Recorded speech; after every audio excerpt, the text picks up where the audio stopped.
प्रिय दर्शकों, जैसा कि आप जानते हैं हमारी चर्चा चल रही है हर लगन कुंडली के इष्ट देव को लेकर के, यानी इष्ट ग्रह को लेकर के समझ लीजिए या इष्ट देव को लेकर समझ लीजिए, जिसकी आराधना और पूजा करना आपके लिए हर दिशा में, हर रोज नित्य नियम उसके आगे नमन करना आपके लिए सदैव लाभान्वित। चाहे आपकी दशा अंतरदशा कोई भी चले, चाहे आपकी साढ़े साती, चाहे आपका ढैया आपको परेशान ही क्यों ना कर रहा हो, लेकिन अगर आप अपने इष्ट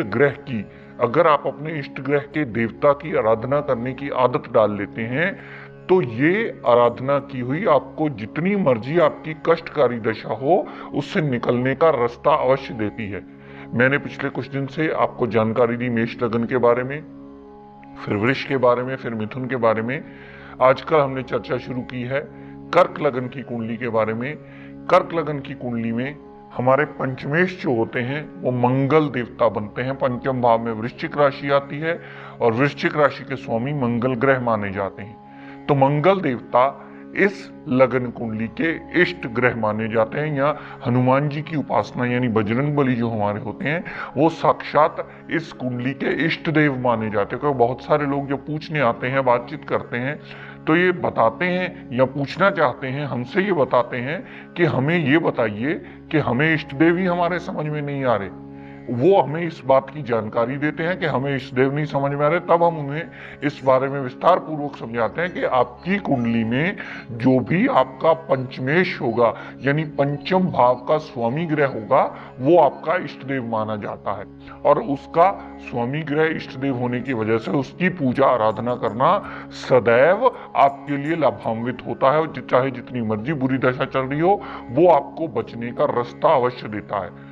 तो प्रिय दर्शकों, इसी श्रृंखला को कंटिन्यू करता हुआ कल तक हमने कर्क लगन की कुंडली की बात की थी। कर्क लगन की कुंडली में मंगल चौथे भाव तक हम कल बात कर चुके थे। आज इससे आगे इस श्रृंखला को कंटिन्यू करते हुए बात करते हैं, अगर मंगल देवता जो कर्क लगन की कुंडली के इष्ट देव हैं यानी पंचमेश हैं, पंचम भाव के स्वामी हैं, अगर पंचम भाव में ही पड़े हों, मंगल देवता अगर पंचम भाव में पड़े हों, तो इनकी पूजा आराधना करना जातक के लिए सदैव लाभान्वित होता है। मैं अक्सर ऐसे जातकों को, कर्क लगन वालों को स्पेशली रिकमेंड करता हूं कि अगर आप नाश्ते से पहले सुबह एक हनुमान चालीसा पढ़ने की आदत नित्य नियम से डाल लेंगे, चाहे आपका जितना मर्जी पाप प्रभाव चल रहा हो ग्रह का, चाहे जितनी मर्जी वर्स्ट कंडीशन की साढ़े साती ढैया आपका चल रहा हो, लेकिन हनुमान चालीसा नाश्ते से पहले पढ़ा हुआ सदैव आपको बचने का रास्ता देगा, आपका जीवन यापन जीने लायक अवश्य करेगा।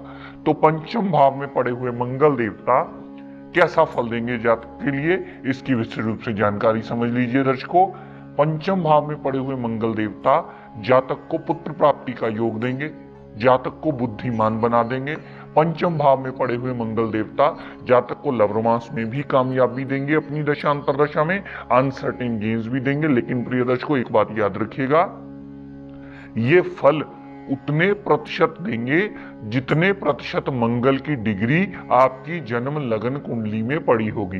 मंगल 2 डिग्री का पड़ा होगा तो 25%, मंगल 10 डिग्री का पड़ा होगा तो 50%, मंगल 15 डिग्री का पड़ा होगा तो 100% रिजल्ट देगा, और 20 से 25 तक नेग्लिजिबल रिजल्ट, 25 के बाद वो डेड रिजल्ट देता है।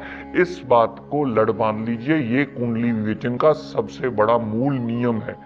तो पंचम भाव में अगर मंगल देव पड़े होंगे तो पंचम भाव के सारे एडवांटेजेस जातक को मिलेंगे। यहां से मंगल देव ने जितनी दृष्टि 8वें भाव पर डाली, तो जातक अपने बुद्धि बल से, अपने हार्डवर्क करके, अपने एफर्ट्स करके, अपने दिमाग से, अपना प्लानिंग करके अपनी मुश्किलों को दूर अवश्य कर लेता है। यहां से मंगल देव ने जितनी दृष्टि 11वें भाव पर डाली, 7वीं जो पड़ी, लाभ की कमी कभी नहीं आती, बड़े भाई बहन से पूर्ण सपोर्ट मिलती है, और छोटी मोटी हेल्थ प्रॉब्लम होती है तो वो चली अवश्य जाती है। मंगल देव 11वें भाव संबंधी भी लाभान्वित ही करते हैं। मंगल देव ने 8वीं दृष्टि जो 12वें भाव पर डाली, तो 12वें भाव पर डाली हुई दृष्टि 12वें भाव संबंधी पूर्णतः पॉजिटिव रिजल्ट देती है। हस्बैंड वाइफ के रिलेशन को मधुर करने में ये सहायक होती है। विदेश यात्रा होती है तो विदेश से भी जातक को लाभ मिलता है, विदेश से कोई ट्रांजैक्शन होता है तो उससे भी लाभ मिलता है। अगर कोई लंबी बीमारी चली आ रही हो, अस्पताल का खर्चा चला आ रहा हो, तो मंगल की दशा अंतरदशा में जातक उससे फारिग जरूर हो जाता है, उसका एडवांटेज उस जातक को अवश्य मिलता है। तो 12वें भाव संबंधी भी जातक को पूर्णतः एडवांटेज के रिजल्ट मिलते हैं।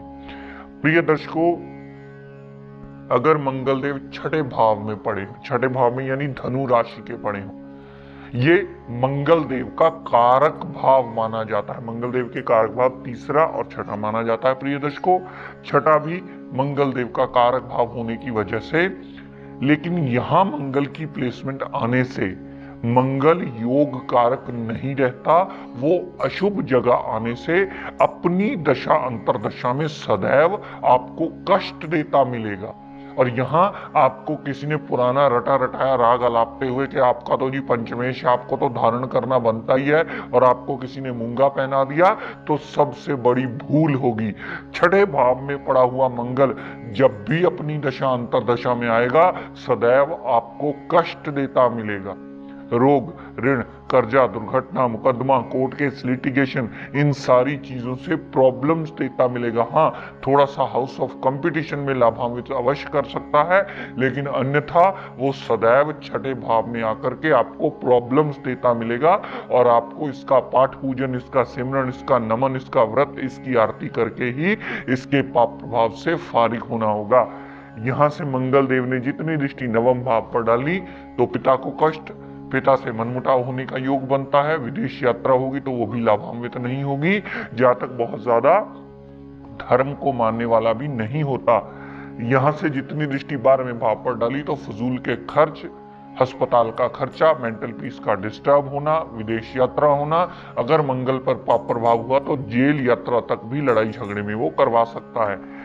यहां से मंगल देव ने 8वीं दृष्टि जो लगन पर डाली, तो छोटी मोटी हेल्थ की प्रॉब्लम्स, पेट की प्रॉब्लम्स, लव रोमांस में नाकामयाबी, फाइनेंशियल प्रॉब्लम्स भी आना, दिक्कत परेशानियां जॉब में, प्रोफेशन में भी आना, इन सारी चीजों की दिक्कत परेशानियां देकर के लगन को यानी ह्यूमन बीइंग सेल्फ को ही सदैव टेंशन में रखता है। तो छठे भाव में पड़ा हुआ मंगल देवता इस लगन कुंडली में योग कारक नहीं रहा, वो अशुभता की कैटेगरी में आ गया है, क्योंकि वो अशुभ भाव में चला गया है। योग कारकता की डेफिनेशन को अच्छी तरह प्रिय दर्शकों समझ लीजिए कि जहां बैठना, जहां देखना, जहां जाना, उस घर की वृद्धि कर देना। अगर मंगल छठे भाव में आया है तो छठे भाव की ही वृद्धि करेगा, जो कि कुंडली के लिए पूर्णतः नेगेटिव मानी जाएगी, और इसका इलाज, इसका रतन धारण करना नहीं होगा, इसका पाठ पूजन करना ही, सिमरन करना ही इसका इलाज होगा, जिसकी वजह से आप छठे भाव के जो इसके नेगेटिव रिजल्ट जो आपको दे रहा है अपनी दशांतरा में, उससे फारिग होने का रास्ता ढूंढ सकते हैं।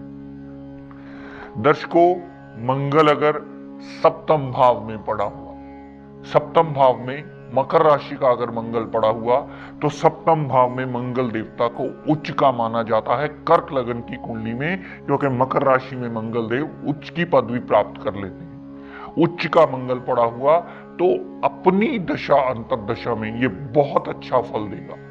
दाम्पत्य सुख के लिए बहुत अच्छा होगा, पार्टनरशिप के लिए बहुत अच्छा हुआ, डेली वेजेस के लिए बहुत अच्छा होगा। यहां से जितनी दृष्टि मंगल देव ने दशम भाव पर डाली, दशम भाव पर डाली हुई दृष्टि कामकाज के ऑब्स्टेकल्स को दूर करेगी, कामकाज का नवा रास्ता खोलेगी, कामकाज चलने की कगार पे आएगा, कामकाज में एडिशन होगा, कामकाज में बढ़ोतरी होकर कामकाज अच्छे ट्रैक पर आने का रास्ता मंगल देवता अवश्य देंगे। यहां से मंगल देव ने जितनी दृष्टि लगन पर डाली, लगन पर डाली हुई मंगल देवता की दृष्टि पर्सनैलिटी को बोल्ड बना देगी। जातक हार्डवर्क करेगा तो उसके रिजल्ट्स उसे अवश्य मिलेंगे। जातक कामकाज से घबराने वाला नहीं होगा, मेंटल विल पावर और माइंड स्ट्रांग बहुत ज्यादा होगा। जातक को संतान से सुख अवश्य मिलेगा, संतान उसके लिए सदैव सपोर्ट पिलर बन के सामने आएगी। तो मंगल देव लगन पर डाली हुई दृष्टि सदैव एडवांटेज के फल देंगे। यहां से मंगल देव ने 8वीं दृष्टि जो दूसरे भाव पर डाली, तो वाणी थोड़ी सी उग्र करना एक स्वाभाविक सी बात हो जाती है, लेकिन परिवार साथ देने वाला होगा, धन का आगमन सदा होता रहेगा, और वाणी उग्र होना एक स्वाभाविक सी बात इसलिए हो जाती है क्योंकि दूसरा भाव एक अग्नि राशि बनता है, और मंगल का अग्नि तत्व ग्रह का वहां पर प्रभाव आना, अग्रेसिव वाणी होना एक नेचुरल कंटेंट इंसान का बना देती।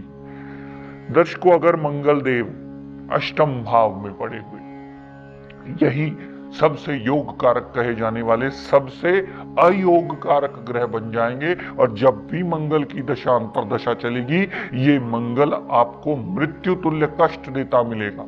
और किसी ने कह दिया कि आप तो जी मूंगा धारण कर लो, आपका तो ये बलहीन हो गया, तो कभी इस धारण करने की मंगल देवता को गलती मत कीजिएगा, क्योंकि मूंगा धारण करने का मतलब है मृत्यु को आमंत्रण देना, क्योंकि 8वां भाव ही आपका एक्टिवेट होगा, 8वें भाव संबंधी ही सारे रिजल्ट्स एक्टिवेट होके आपकी बॉडी में नेगेटिविटी एक्टिवेट होगी, जिसके रिजल्ट्स टोटली नेगेटिव रहेंगे।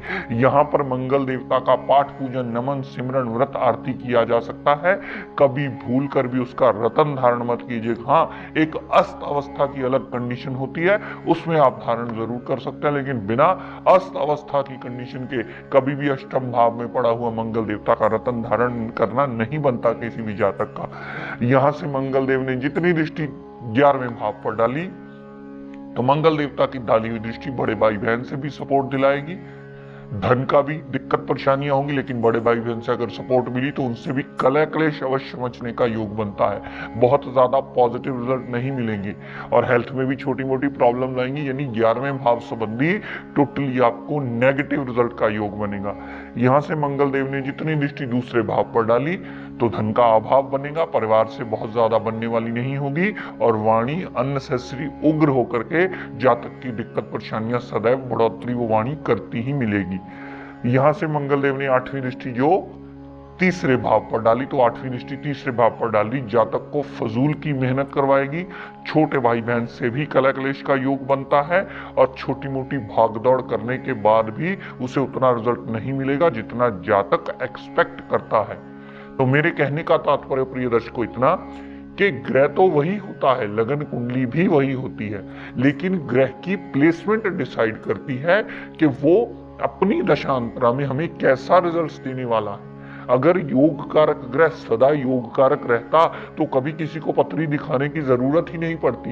योग कारक ग्रह भी आपका बहुत बुरा रिजल्ट देता है अगर वो नीच अवस्था में आ गया, अगर वो 6, 8, 12 में चला गया, तो अपनी दशा अंतरदशा में सदैव जातक को कष्ट देता मिलता। तो इस लगन कुंडली के जो स्वामी इष्ट ग्रह माने जाते हैं वो मंगल देव माने जाते हैं। मंगल देवता का पाठ पूजन करने की अगर कर्क लगन वाले सभी जातक इसकी आदत डालेंगे सुबह नाश्ते से पहले, तो बहुत ज्यादा लाभ मिलने का योग बनता है।